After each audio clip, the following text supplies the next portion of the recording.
નમસ્તે વિદ્યાર્થી મિત્રો, આપણે સેમ 5માં ઇતિહાસના વિવિધ પ્રકારો વિશેની વિસ્તૃત ચર્ચા કરતા હતા.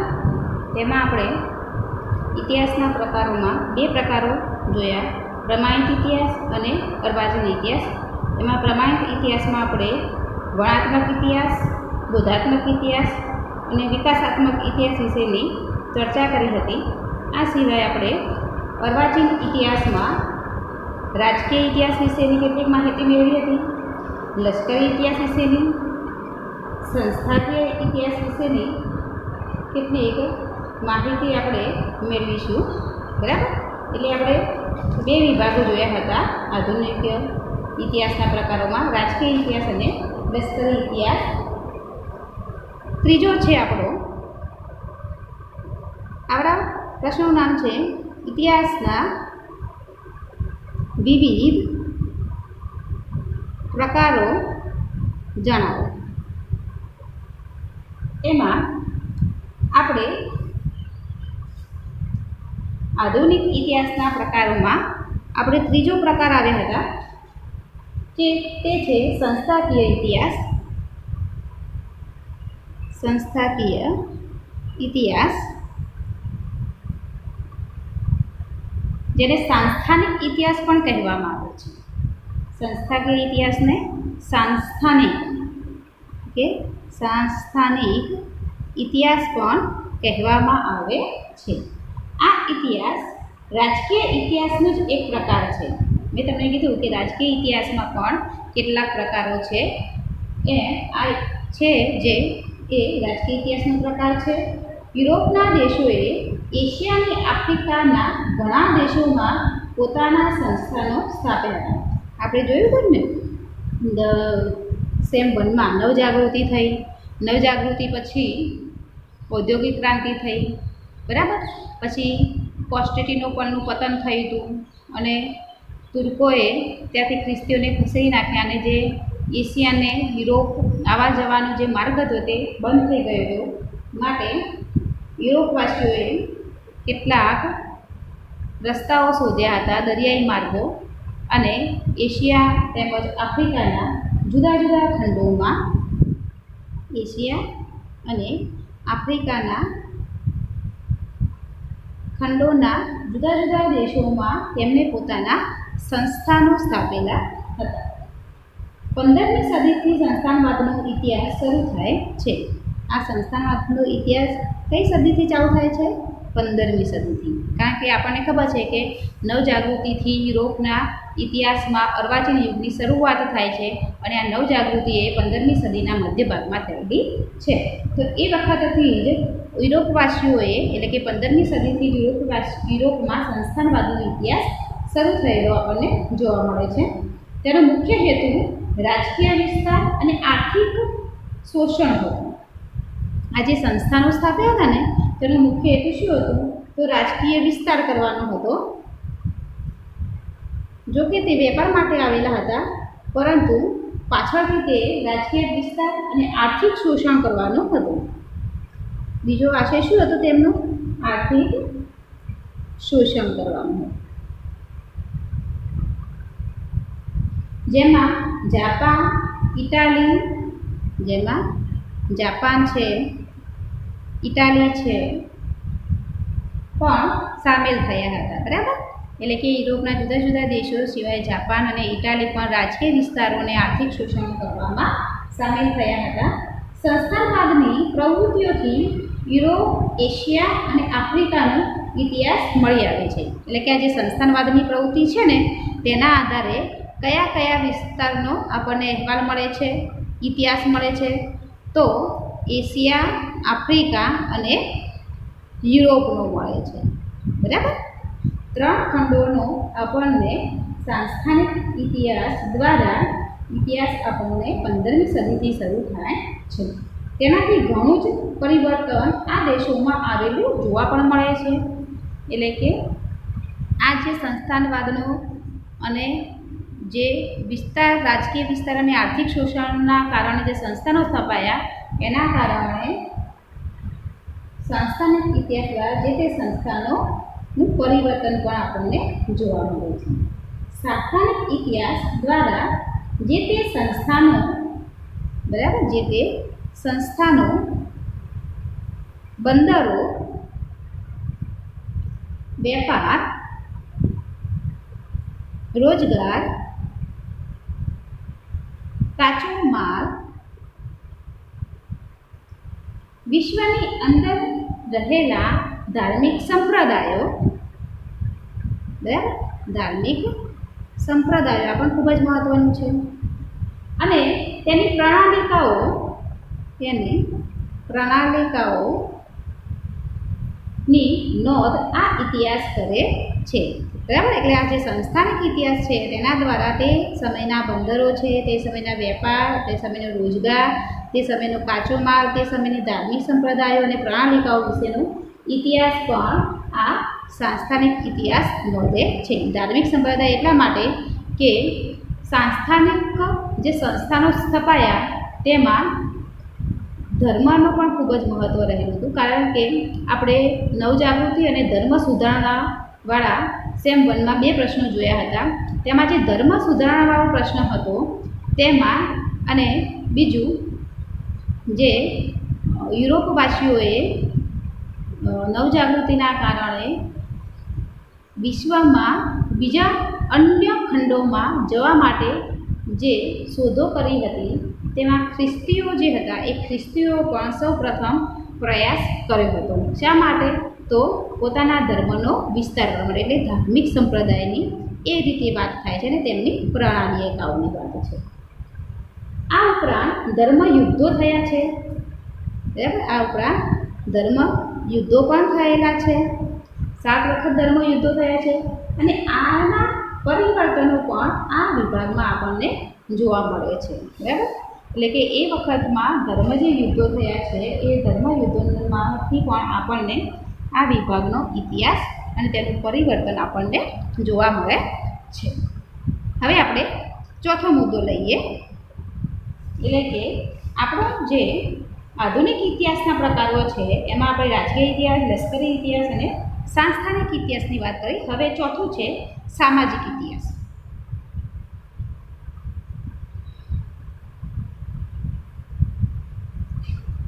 રૂસોએ નોંધ્યું છે, એટલે કે આપણા જે રૂસો છે, આપણે જોયું ને, રૂસો, ડિડોરો, વોલ્ટેર, મોન્ટેક્સ, રૂસોએ સામાજિક કરાર નામનું પુસ્તક લખ્યું. ફ્રાન્સ ક્રાંતિ ભણ્યા હતા ને આપણે સેમ 1માં પણ ભણ્યા અને સેમ 2માં પણ ભણ્યા હતા. રૂસોએ નોંધ્યું છે, એટલે રૂસો કોણ હતો? તો ફ્રાન્સ ક્રાંતિ થઈ તે વખતે તેને શું લખ્યું હતું? તો સામાજિક કરાર નામનું જે પુસ્તક લખ્યું હતું, જેના કારણે લોકોમાં જાગૃતિ આવી હતી અને ફ્રાન્સમાં રાજાશાહીનો નાશ પામ્યો હતો અને લોકો તે રાજાથી છૂટ્યા હતા, એટલે કે ક્રાંતિ કરી. 1789ની ફ્રાન્સ ક્રાંતિ જોઈ ને, એમાં જે રૂસો હતો તેની વાત છે. તો રૂસોએ નોંધ્યું છે કે માનવી જન્મે છે પરંતુ ભૂતકાળની અનેક જંજીરોમાં તે જકડાઈ રહે છે. રૂસો શું કહે છે? તો કે માનવી જન્મે છે, જન્મી સ્વતંત્ર છે, પરંતુ ભૂતકાળની અનેક જંજીરોમાં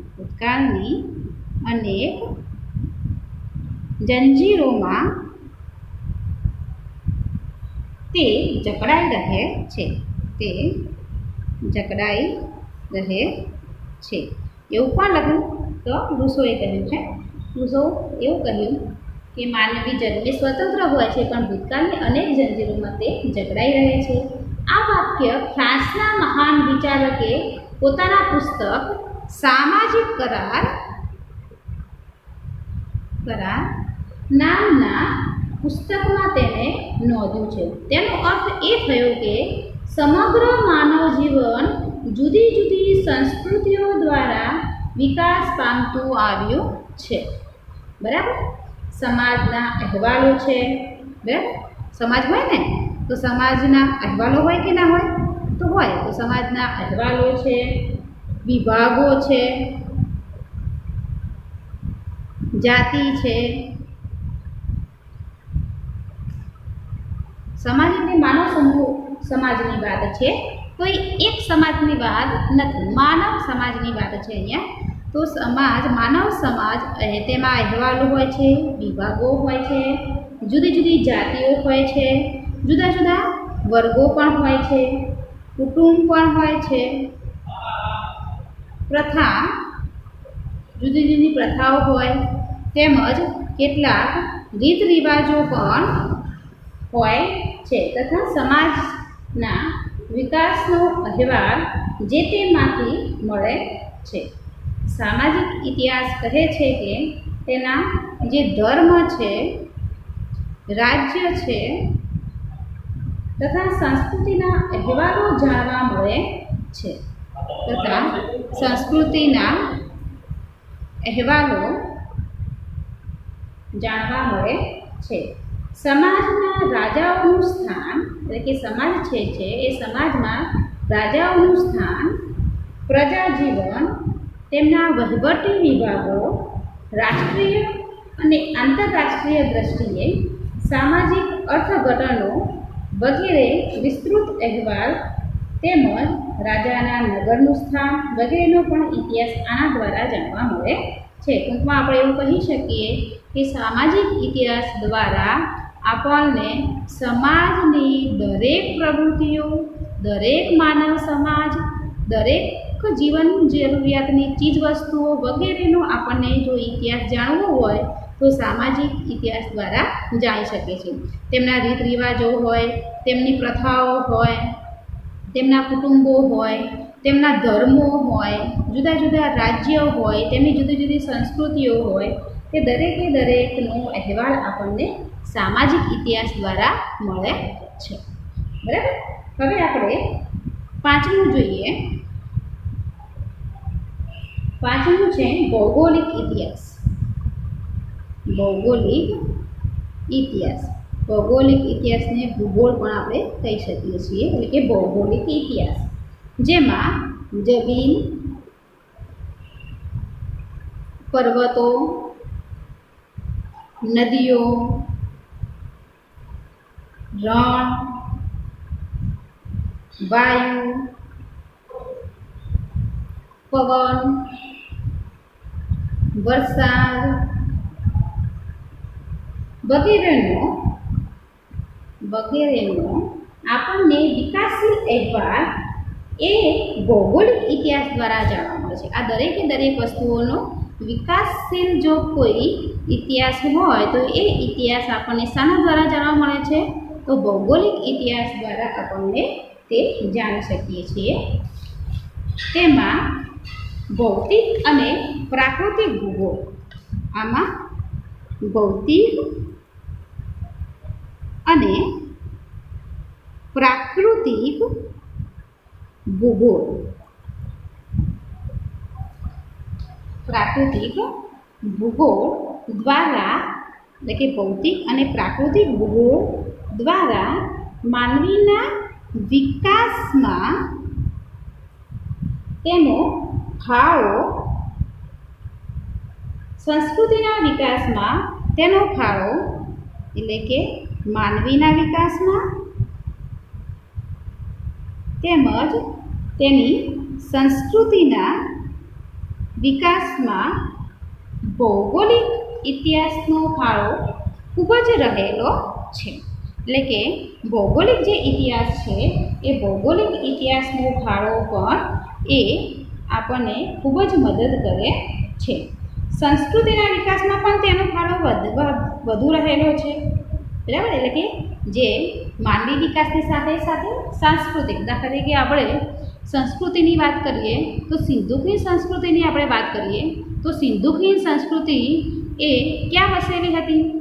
તો નદી કિનારે, નદીની બાજુમાં જંગલો પણ હોય, સમાન રેતવાળી મસ્ત સરસ એક સરખી જમીન પણ હોય, બરાબર.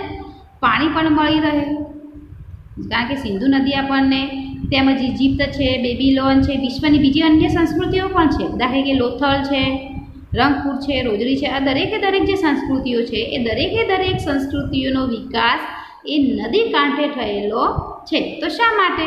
તો સરળ રીતે પાણી મળી રહે, આજુબાજુ નદીના કારણે જંગલો હોય, જંગલોમાં ઘાસ, ફળફળાદી તેમજ પશુઓને ચરાવવા માટે, બીજી અન્ય કેટલીક લાકડાની વસ્તુઓ બનાવવા માટે દરેકે દરેક વસ્તુઓ મળી રહે જંગલમાંથી.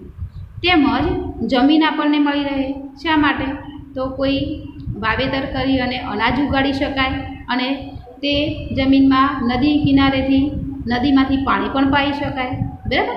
એ દરેકે દરેક સંસ્કૃતિનો જે વિકાસ છે એ સંસ્કૃતિનો વિકાસ એ શાના આધારે છે? તો ભૌગોલિક સ્થાનને આધારે છે. તો ભૌગોલિક ઇતિહાસ, આ દરેકે દરેક વસ્તુનો ઇતિહાસ જાણવો હોય તો ભૌગોલિક ઇતિહાસ એ આપણને ખૂબ મદદ કરે છે. તેનો ફાળો પણ ઘણો રહેલો છે. જુદા જુદા જે પ્રદેશોની ભૌગોલિક રચના છે, બરાબર, જે જુદા જુદા પ્રદેશો છે ને, જુદા જુદા પ્રદેશોની ભૌગોલિક રચના કઈ રીતે? તો દાખલા તરીકે તમે તમારા જ વિસ્તારની વાત કરી લો તો એક બાજુ ડુંગરાળ પ્રદેશ છે, બરાબર, એક બાજુ નદીનો પાટ છે, એક બાજુ જમીન વિસ્તાર છે, એક બાજુ જંગલો જેવું લાગે છે, બરાબર. તો અહીંયા જે માનવી વિકાસમાં ફાળામાં જે જુદા જુદા ભૌગોલિક વિસ્તારો છે, પ્રદેશો છે, તે પણ ખૂબ જ મહત્ત્વની છે. તેની રચના છે એ પણ ખૂબ મહત્ત્વની છે. પછી તે લોકોના પાકો છે, તેમના જે ઉદ્યોગો છે, તેમજ તેમના રીત રિવાજો જે છે તે પણ અલગ હોય છે. દરેક પ્રદેશોના રીત રિવાજો પણ અલગ હોય છે. તમે જુઓ તો દરેક સમાજના પણ રીત રિવાજો અલગ હોય છે. તેવી જ રીતે દરેક પ્રદેશોના રીત રિવાજો પણ અલગ હોય છે. તેમની રહેણી કહેણી અલગ હોય છે, તેમની રીતભાત અલગ હોય છે, તેમની બોલીઓ અલગ હોય છે. એ દરેકે દરેક વસ્તુ જે છે એ આપણને ભૌગોલિક ઇતિહાસ દ્વારા આપણે જાણી શકીએ છીએ. એટલે તેમના જે પાકો છે, ઉદ્યોગો છે, રીત રિવાજો છે, દરેકે દરેક વસ્તુ આપણે જાણી શકીએ છીએ. વિવિધ અભ્યાસો વગેરે વિશે પણ આપણે વિસ્તૃત માહિતી આ ભૌગોલિક ઇતિહાસમાંથી આપણે જાણી શકીએ છીએ. દાખલા તરીકે જો આપણે કહેવું હોય તો સમુદ્ર કાંઠાના લોકોનું જીવન. સમુદ્ર કાંઠો તો આપણે સુરતનું કહી શકીએ, સમુદ્ર કાંઠો છે, બરાબર. એ સમુદ્ર કાંઠાના લોકોનું જે જીવન છે અને તેમના જે ઉદ્યોગો છે, તેમનું જીવન અને તેમના જે ઉદ્યોગો અને રણ વિસ્તારનું, બરાબર, સમુદ્ર કાંઠાના લોકોનું જીવન અને ઉદ્યોગો તેમજ રણકાંઠાના લોકોનું જીવન અને તેમના ઉદ્યોગો, વ્યવસાયો ભિન્ન ભિન્ન હોય છે કે નહીં? સમુદ્ર કાંઠાનું જીવન અને ઉદ્યોગો એ સમુદ્રને લગતા હોય છે, જ્યારે રણકાંઠાના લોકોનું જીવન અને તેમના વ્યવસાયો તો એ લોકોના તે પ્રમાણેના હોય છે. એટલે કે બંનેના જે જીવન છે, તેમનું જે વ્યવસાયો છે એ તેમના વિસ્તારના આધારે રહેલા હોય છે. બંનેના કેવા છે? તો ભિન્ન ભિન્ન છે, અલગ અલગ છે. દાખલા તરીકે ઠંડી છે, બરાબર, ઠંડી હોય કે ના હોય, ગરમી છે,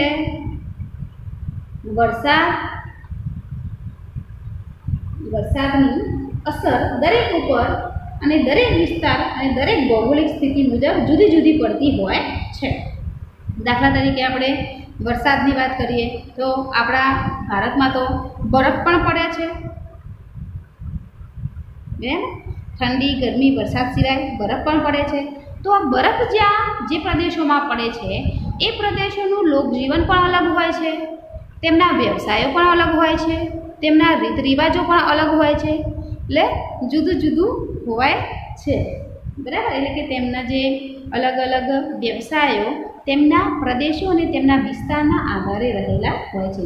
એટલા માટે પણ આપણે એવું કહેવું હોય તો કહી શકીએ કે તે લોકોનું જે જીવન છે એ તેમના પ્રદેશોના આધારે હોય છે. માટે ભૌગોલિક સ્થિતિ દ્વારા આપણને જુદા જુદા પ્રદેશનો ઇતિહાસ પણ પ્રાપ્ત થાય છે. ભૌગોલિક સ્થિતિ મુજબ જુદી જુદી પડતી હોય છે. આ ઉપરાંત શાસકો છે એટલે કે રાજાઓ છે તરફથી શાસિત લોકોને અપાતી મદદ, એટલે કે જે રાજાઓ છે તેમના દ્વારા જે શાસિત લોકો હોય છે એ શાસિત લોકોને કેટલીક મદદ આપવામાં આવતી હોય છે. વેપાર છે, ઉદ્યોગો છે, ખેતી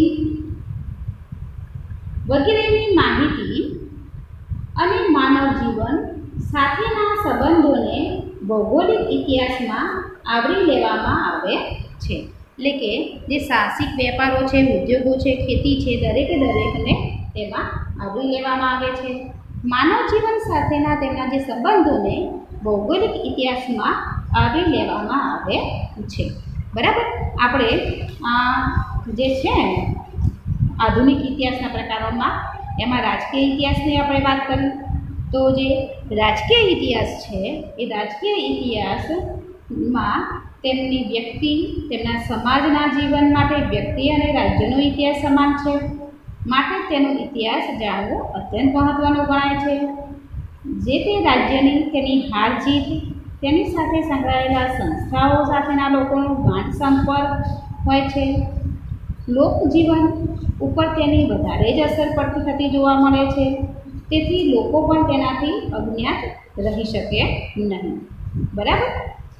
આ સિવાય લશ્કરી ઇતિહાસની આપણે વાત કરીએ તો પ્રાચીન સમયની વાત કરીએ તો ભારત અને જગતમાં થયેલા અનેક યુદ્ધો છે, યુદ્ધોની જે રચનાઓ છે, તેના ઉપયોગમાં લેવાતા જે શસ્ત્રો છે, હથિયારો છે, સૈનિકો છે, હાથી છે, ઘોડા છે, રથ છે, યુદ્ધ કલાઓ છે વગેરે વિશેની જે માહિતીઓ આપણને મળે છે, જે તે મધ્યકાલીન તેમજ આધુનિક સમયમાં પ્રાચીન રાજાઓની સ્થિતિ અને તેના અહેવાલો નોંધવામાં આવે છે. એ દરેકે દરેક જે ઇતિહાસ છે તે લશ્કરી ઇતિહાસમાં આવે છે. તેમાં પછી આપણે જોયું કે 1962નું જે યુદ્ધ થયું હતું ચીનનું, અને 1965માં જે પાકિસ્તાન સામેના યુદ્ધમાં જે લશ્કરની આપણી વ્યૂહરચના હતી, એ લશ્કરની વ્યૂહરચનાના કારણે આપણે કઈ રીતે તેમને પરાજય આપ્યો તે પણ એ ખૂબ જ મહત્ત્વનું છે. તે આપણને લશ્કરી ઇતિહાસ દ્વારા જાણી શકીએ છીએ. બરાબર. એ પછી આપણે સંસ્થાનિક ઇતિહાસ જોયો તો આ રાજકીય ઇતિહાસનો જે એક પ્રકાર હતો. બરાબર. આપણે જે જોયું હમણાં કે યુરોપ, એશિયા અને આફ્રિકા જે છે એ આફ્રિકાના જે સંસ્થાનો છે એ સંસ્થાનોનો ઇતિહાસ આપણને 15મી સદીનો મળે છે. અને તે જો આપણે જાણવો હોય, બરાબર, તો દાખલા કે એશિયા, આફ્રિકા અને યુરોપ છે એ યુરોપનો ઇતિહાસ આપણને 15મી સદીનો સંસ્થાનિક ઇતિહાસ દ્વારા આપણને જાણી શકીએ છીએ. અને તે દ્વારા તે લોકોની ધર્મ પ્રણાલીઓ, ધાર્મિક સંપ્રદાયો, બરાબર, તે પણ જાણી શકીએ છીએ. તેમજ સામાજિક ઇતિહાસ તે પણ ખૂબ મહત્ત્વનું છે, કારણ કે સમાજ છે તો ઇતિહાસ રચાય છે, માનવ છે તો ઇતિહાસ રચાય છે. બરાબર. કારણ કે આપણે તે રીતે સંકળાયેલો છે. ઋષુઓનો અધૂન હતો, આપણે કહ્યું ને ઋષુએ માનવી જન્મે છે પરંતુ ભૂતકાળની અનેક જંજીરોમાં તે જકડાયેલો છે. એટલે કે માનવી જન્મે સ્વતંત્ર હોય છે, પરંતુ એ જ્યારે જન્મે છે એ પછી ભૂતકાળની જે અનેક જંજીરો છે તેમાં જકડાઈને રહે છે. એવું જ એને સામાજિક કરાર નામના પુસ્તકમાં લખ્યું હતું. શા માટે લખ્યું હતું? કારણ કે એ વખતે ફ્રાન્સની જે સ્થિતિ હતી, ફ્રાન્સમાં લુઈ 16મો જે હતો એ લુઈ 16મો જે હતો એ કેવો હતો? તો અત્યાચારી હતો અને નિરંકુશ શાસક હતો. કારણ કે તેને રાજ્ય ચલાવવામાં કોઈ રસ નહોતો અને તેનું જે રાજ્ય હતું તેની પત્ની જે મેરી આંતવાઇન હતી એ મેરી આંતવાઇનના હસ્તક હતું. એટલે મેરી આંતવાઇન જેમ કહે તે રીતે ફ્રાન્સનું રાજ્ય 1789માં ચાલતું હતું. અને આ જે મેરી આંતવાઇન હતી તે ખૂબ જ ખર્ચાળ હતી. એ તો પણ આપણે સેમ 2માં જોયું હતું કે જે મેરી આંતવાઇન હતી એ તે કેવી હતી? તો ખૂબ જ ખર્ચાળ હતી. અને આ ખર્ચાળ હોવાના કારણે મોટી મોટી મિજબાનીઓ ગોઠવતી હતી, લોકોને ભેટ સોગાદો આપતી હતી. તેને પેરિસથી કેટલેક માઇલ દૂર આઈના મહેલ પણ બંધાવ્યો હતો. જે એની પાછળ જે ખર્ચો થયો હતો એ ખર્ચો એ સામાન્ય લોકો કર ભરી શકતા નહોતા, કારણ કે આજના સમાજમાં આપણને ખબર છે કે 3 વર્ગો હતા, બરાબર. તો કયા કયા 3 વર્ગો હતા? તો પહેલો હતો ધર્મગુરુઓનો વર્ગ, બીજો હતો સામંતોનો અને ત્રીજો હતો નિમ્ન વર્ગ. તો આ જે પહેલાં 2 વર્ગો હતા એ પહેલાં 2 વર્ગોને શું નહોતું ભરવાનું? તો કર નહોતો ભરવાનો. અને ત્રીજો જે સમાજનો વર્ગ હતો તેને શું ભરવાનું હતું? તો કર ભરવાનું હતું. અને મેરી આંતવાઈન ખૂબ જ ખર્ચાળ હોવાના કારણે તેને આ જુદા જુદા શું ભરવા પડતા હતા? તો કર ભરવા પડતા હતા. અને તેની સામે આ લોકો પાસે તેમની પોતાની જમીનો પણ નહોતી. તો જમીનો કોની હતી? તો સામંતો અને ધર્મગુરુઓની. તો સામંતો અને ધર્મગુરુઓને જમીનના કેટલાક અડધો ભાગ પણ આપવો પડતો હતો, બરાબર. જમીનના જે આવક થાય એ આવકમાંથી અડધો ભાગ આપી અને રાજ્યને કેટલો કર આપી, કેટલીક ભેટ સોગાદો આપી અને પછી તેમનું જીવન એ અનાજમાંથી આપતું હતું. એ સિવાય જ્યારે જમીનમાં ધાન ઉગાડવામાં આવે ત્યારે કબૂતર આવે અને જે ઘોડાઓ આવતા તે લોકો તેમને કાઢી શકતા નહીં, અને કદાચ કોઈ ખેડૂત કાઢે તો ઉપરના જે વર્ગો છે તે લોકો તેમને સજા કરતા હતા. અને સજા પણ કેવી હતી?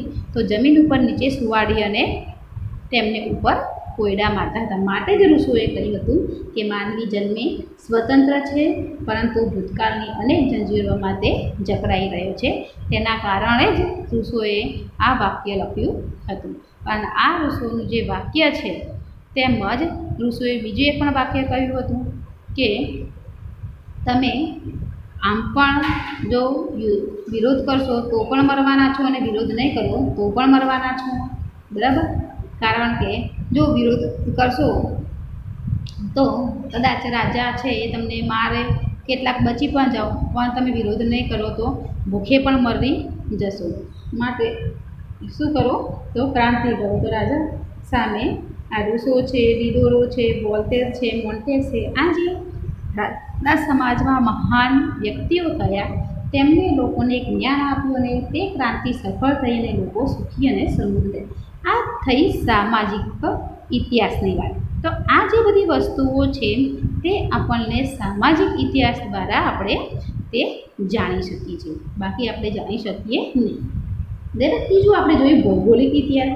તો ભૂગોળ પણ ખૂબ જ મહત્ત્વની રહેલી છે, કારણ કે જે તે પ્રદેશનો વિકાસ અને વિસ્તાર એ ભૌગોલિક પરિસ્થિતિના આધારે જ રહેલો હોય છે. જો ભૌગોલિક પરિસ્થિતિ અનુકૂળ હોય તો તે દેશ તે વિસ્તારનો વિકાસ સારો હોય છે. જો ભૌગોલિક પરિસ્થિતિ ખૂબ સારી ના હોય તો તે વિસ્તાર એ કઠિન હોય છે. દાખલા તરીકે જ્યાં નદીઓ અને પર્વતો અને મેદાનો હોય, જંગલો હોય, ત્યાં તે વિકાસ સારો થયેલો હોય છે. પણ રણ પ્રદેશમાં એ પ્રદેશોમાં જે વ્યક્તિઓ હોય છે એ વ્યક્તિઓનો વિકાસ ઓછો થયેલો હોય છે. એટલે કે જે ભૌગોલિક ઇતિહાસ છે એ ભૌગોલિક ઇતિહાસ પણ ખૂબ જ મહત્ત્વનો રહેલો છે, બરાબર. અને તેના આધારે તેમના વ્યવસાયો પણ ભિન્ન ભિન્ન હોય છે. તેના વિશેની આપણે પણ વાત કરીએ. પછી આપણે જોઈએ સમાપન. સમાપન એટલે આપણા પ્રશ્નનો છેલ્લો પોઈન્ટ કહેવાય. તો ભારત અને જગતમાં સમાપનમાં શું આવશે? તો આખા પ્રશ્નનો વિસ્તાર આવે છે. તો ભારત હોય કે જગત હોય એટલે કે વિશ્વ હોય, ઇતિહાસને વિવિધ પ્રકારોમાં વહેંચવામાં આવે છે. એટલે કે ભારત હોય કે જગત હોય કે વિશ્વ હોય તેને ઇતિહાસને જ વિવિધ પ્રકારોમાં વહેંચવામાં આવે છે, જેના લીધે ઇતિહાસ વિશે વિસ્તૃતમાં અને સચોટ રીતે જાણી શકીએ છીએ. તેના લીધે ઇતિહાસની સંપૂર્ણ જે વિગતો આપણને પ્રાપ્ત થાય છે, બરાબર. આ જુદા જુદા તેના વિવિધ વિભાગો અને પ્રકારો પાડ્યા છે. તેના આધારે આપણને જુદી જુદી રીતે આપણને દરેકે દરેક વસ્તુઓનો ઇતિહાસ મળી રહે છે. ઇતિહાસની સંપૂર્ણ વિગતો આપણને પ્રાપ્ત થાય છે. આમ ઇતિહાસનું વિવિધ પ્રકારોમાં વિભાજન કરીને તેનું મૂલ્યાંકન કરવાથી તેનો અભ્યાસ સારી રીતે કરી શકાય છે, બરાબર. જો આ રીતે મૂલ્યાંકન કરીએ તો જ તેનો અભ્યાસ સારી રીતે થઈ શકે, નહીં તો સારી રીતે તેનો અભ્યાસ થઈ શકતો નથી. માટે ઇતિહાસના જે પ્રકારો છે એ પ્રકારો, જે વિભાગો છે એ આપણને ખૂબ જ મહત્ત્વના છે. 19મી સદીથી જ કેટલાક ફેરફારો થયા છે, બરાબર. બાકી આ જે વિભાગો છે એ વિભાગોમાં જે 19મી સદી છે ને તેમાં જ કેટલાક ફેરફારો થયા છે. બાકી પહેલાંના જે આપણને ઇતિહાસ મળતો હતો એ ઇતિહાસ એક જ પ્રકારનો હતો. કોઈ પ્રમાણિત ઇતિહાસ પણ નહોતો કે અર્વાચીન ઇતિહાસ પણ નહોતો. એટલે કે જે 16મી અને 17મી સદીની વાત કરીએ તો એક જ પ્રકારના રહ્યા હતા. એટલે છે પ્રાચીન સમયથી શરૂ કરીને 16મી સદી અને 17મી સદી સુધીનો જે આપણને ઇતિહાસ મળે છે એ દરેકે ઇતિહાસના કોઈ જ વિભાગો પાડેલા નહોતા, એટલે કે કોઈ જ પ્રકારો નહોતા. પરંતુ 19મી સદી જ્યારે આવી ત્યારે તેના કેટલાક પ્રકારો પડ્યા, કેટલાક વિભાગો પડ્યા અને એ વિભાગોના આધારે ઇતિહાસને સમજવો ખૂબ જ સરળ આપણને પડ્યો છે, નહીં તો આપણને ખૂબ જ કઠિન પડતો. એટલે અહીંયા આપણે જો સેમ જે આપણું છે 6 એમાં પેપર જે 6 છે એ પેપર 6નો આપણો જે ચોથો પ્રશ્ન છે તે પેપર 7 લખાયેલું હતું, પરંતુ આ જે સીસી અને 506 છે, બરાબર. આ જે પેપર 6 છે એ પેપર 6નો આપણો આ ચોથો પ્રશ્ન, બરાબર, બીજા યુનિટનો પૂરો થયો. આ પ્રશ્ન પણ ખૂબ જ સારો અને સરળ છે. તમે પરીક્ષા માટે તૈયાર કરી શકો છો, બરાબર. સારું, થેન્ક યુ.